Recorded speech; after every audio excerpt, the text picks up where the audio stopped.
Mobile আমদানিতে সরকার নির্ধারিত আমদানি শুল্কের হার প্রত্যাখ্যান করে বিটিআরসি ভবনের সামনে বিক্ষোভ করছেন ব্যবসায়ীরা। এই মুহূর্তে সেখানে উত্তেজনা চলছে। সেখানে আছেন সহকর্মী মিয়া আমিরুল, সরাসরি যুক্ত হচ্ছে তার সঙ্গে। আমিরুল, এই মুহূর্তে পরিস্থিতি কেমন দেখছেন আর কি বলছেন ব্যবসায়ীরা? নোমান, আমরা যেমনটি দেখেছিলাম যে কিছুক্ষণ আগেই মূলত আন্দোলনকারীরা তারা একটু হট্টগোলের চেষ্টা করে এবং বিটিআরসি ভবনে তারা হামলারও চেষ্টা করে। আমরা দেখেছিলাম এখানে বেশ কিছু যে গ্লাস রয়েছে ভবনের সামনে সেগুলো কিন্তু ভেঙে ফেলা হয়েছে এবং এর আগে আমরা যেমনটি লক্ষ্য করছিলাম মোবাইল ব্যবসায়ীদের যে সংগঠন রয়েছে তাদের পক্ষ থেকে মূলত এখানে আমরা দেখেছিলাম যে বিটিআরসি ভবনে তারা দুপুরের পর থেকে অবস্থান করছিল, একটু হট্টগোল করার চেষ্টা করছিল, যেটি কিনা মূলত এর আগে তারা আন্দোলন করেছিল।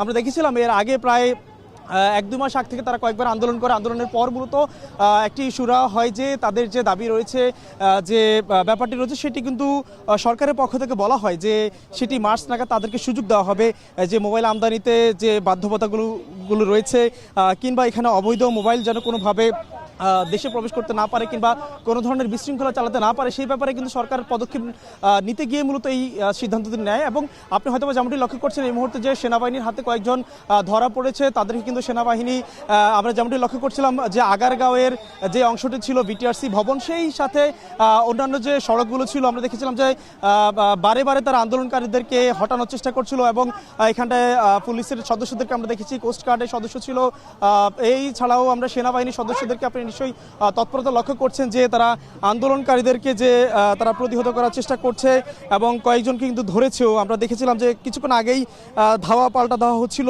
আপনি জেনে থাকবেন যে ব্যবসায়ীদের যে মূলত 3টি দাবি ছিল যে এনইআর সংস্কার ছিল এবং মোবাইল ফোন বাজারে সিন্ডিকেটের যে প্রথা বাতিল এবং সেই সাথে তাদের যে আরেকটি দাবি ছিল যে বৈধভাবে মোবাইল আমদানির সুযোগ উন্মুক্ত করা। সেটি ঘিরে আমরা দেখেছিলাম যে মোবাইল ব্যবসায়ীদের যে বিভিন্ন সংগঠন রয়েছে, অপারেটর রয়েছে, তাদের সাথে সরকারের একটি বোঝাপড়ার ব্যাপার ছিল। এর আগেও বেশ কয়েকবার আন্দোলন হচ্ছে।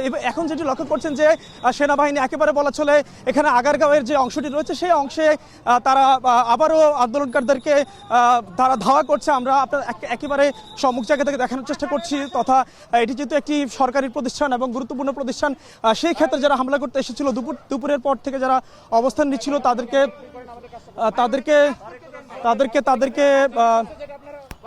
তাদেরকে সেটি করার প্রতিহত করার চেষ্টা করছিল এবং আমরা নিরাপদ জায়গা থেকে মূলত দেখানোর চেষ্টা করছি।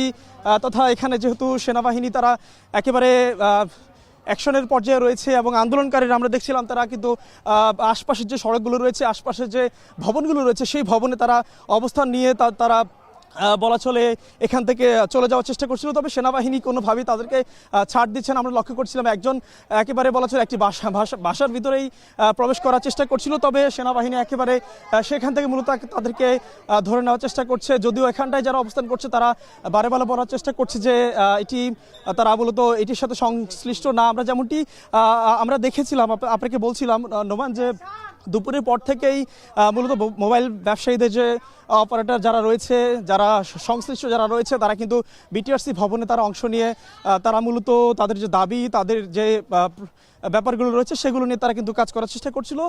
আমরাও খোঁজখবর নিচ্ছিলাম, কিছুক্ষণ আগে মূলত পাল্টা ধাওয়া এখানটায় হয়, আমরা কিন্তু সেটি লক্ষ্য করছিলাম। তবে এই মুহূর্তে যেটি চলছে সেটি হচ্ছে বিভিন্ন বাহিনী তারা কিন্তু মূলত শনাক্ত করার চেষ্টা করছে যে কারা সম্পৃক্ত রয়েছে এবং এইটি ছিল এখন পর্যন্ত আমার কাছে সবশেষ। নোমান, মোবাইল ব্যবসায়ীদের বিক্ষোভের খবর জানাচ্ছিলেন সহকর্মী মিয়া আমিরুল।